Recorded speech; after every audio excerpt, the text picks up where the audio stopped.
सोचिए, अगर पुरुष प्रजनन क्षमता को बेहतर बनाने के लिए आज कोई कदम उठाया जाए तो उसका असर कब दिखेगा? आपको जानकर शायद हैरानी होगी कि इसमें लगभग 3 महीने लग जाते हैं। आइए समझते हैं कि ऐसा क्यों होता है। तो इस पूरी कहानी का जो राज है ना, वो बस एक नंबर में छिपा है, 72। और ये सिर्फ एक आंकड़ा नहीं है, बल्कि ये हमारी सेहत से जुड़े एक बहुत ही जरूरी पहलू की ओर इशारा करता है। हाँ, पूरे 72 दिन लगते हैं। ये वो सफ़र है जो एक स्पर्म सेल 0 से शुरू होकर पूरी तरह तैयार होने तक तय करता है। और इसका सीधा मतलब क्या है? इसका मतलब है कि लाइफस्टाइल में जो भी बदलाव किए जाते हैं, उनका नतीजा देखने के लिए सब्र रखना पड़ता है। ये कोई 100 मीटर की रेस नहीं, बल्कि एक लंबी मैराथन है। बायोलॉजी की भाषा में इस पूरी प्रक्रिया को कहते हैं स्पर्मेटोजेनेसिस।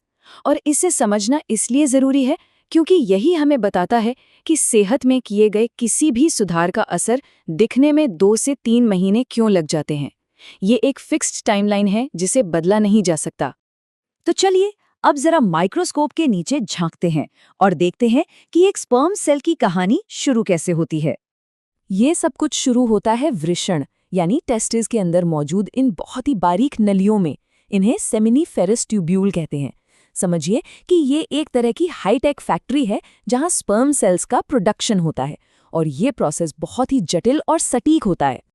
ये पूरा काम 4 स्टेप्स में होता है। सबसे पहले कोशिकाएं बटकर अपनी संख्या बढ़ाती हैं।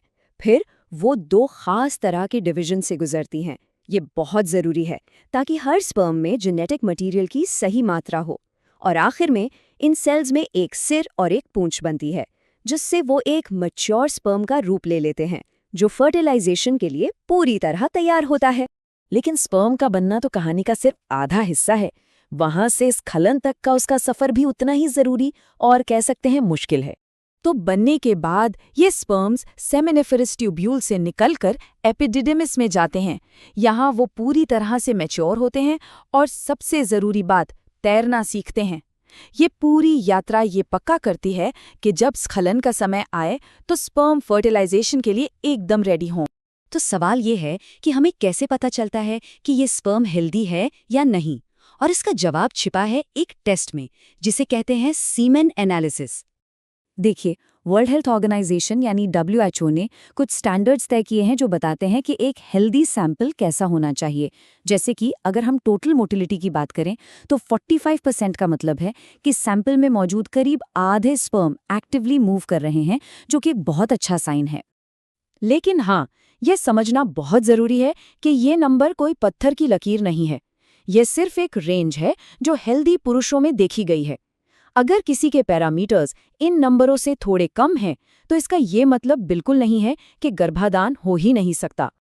अब ये स्लाइड देखिए, ये स्पर्म के शेप यानी मॉर्फोलॉजी के बारे में है, और ये काफ़ी सरप्राइजिंग है।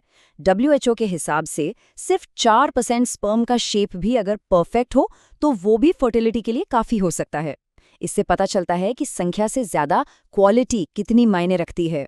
तो अब जब हमें ये पता चल गया है कि एक हेल्दी स्पर्म कैसा होता है, तो चलिए अब उन बाहरी फैक्टर्स पर नज़र डालते हैं जो इनकी प्रोडक्शन को अच्छा या बुरा बना सकते हैं। सबसे ज़रूरी फैक्टर्स में से एक है टेम्परेचर। वृषण यानी टेस्टिस का तापमान शरीर के बाकी हिस्सों से थोड़ा ठंडा रहना बहुत ज़रूरी है। क्यों? क्योंकि ज़्यादा गर्मी उन नाजुक एंजाइम्स को नुकसान पहुंचा सकती है जो स्पर्म बनाने के लिए चाहिए होते हैं। तो इसका सीधा मतलब ये है कि हमारी कुछ आदतें स्पर्म प्रोडक्शन के लिए बहुत नुकसानदायक हो सकती हैं। ये फैक्टर्स या तो स्पर्म के DNA को डैमेज कर सकते हैं या फिर उनकी मूवमेंट को कम कर सकते हैं, जिससे उनकी क्वालिटी पर सीधा असर पड़ता है। और दूसरी तरफ कुछ अच्छी आदतें बहुत फायदा पहुंचा सकती हैं, जैसे कि एक बैलेंस्ड डाइट जिसमें सब्जियां, मेवे और दालें हों, जिंक और विटामिन C जैसे ज़रूरी न्यूट्रिएंट्स, और एक हेल्दी वजन बनाए रखना। ये सब स्पर्म की सेहत को बहुत बढ़ावा दे सकता है। और हाँ, एक अच्छी डाइट अक्सर किसी भी सप्लीमेंट से ज़्यादा असरदार होती है। तो ठीक है, हमने ये तो जान लिया कि क्या करना चाहिए और क्या नहीं, लेकिन सवाल ये है कि इन सभी लाइफस्टाइल चेंजेस का पूरा फायदा उठाने के लिए कितना वक्त देना चाहिए। इसका जवाब छिपा है हमारे आखिरी और सबसे ज़रूरी नंबर में। इसका मतलब ये है कि जब कोई कपल प्रेगनेंसी प्लान कर रहा हो तो पुरुष को कंसेप्शन के महीने से कम 90 दिन पहले तैयारी शुरू कर देनी चाहिए। ये 3 महीने की विंडो क्यों ज़रूरी है? क्योंकि इसमें 72 डेज का स्पर्म प्रोडक्शन साइकिल और उसके बाद मैच्योर होने में लगने वाला एक्स्ट्रा टाइम दोनों कवर हो जाते हैं। इससे ये सुनिश्चित होता है कि जब सही समय आए तो स्पर्म अपनी हेल्थ के पीक पर हो। तो आखिर में एक सवाल पर सोचते हैं। अब जब हम ये जानते हैं कि छोटे छोटे बदलावों का नतीजा दिखने में भी 3 महीने लग जाते हैं, तो आज ऐसा कौन सा एक छोटा सा सिंपल सा बदलाव किया जा सकता है जो एक हेल्दी सफ़र की शुरुआत करे? सोचिएगा ज़रूर।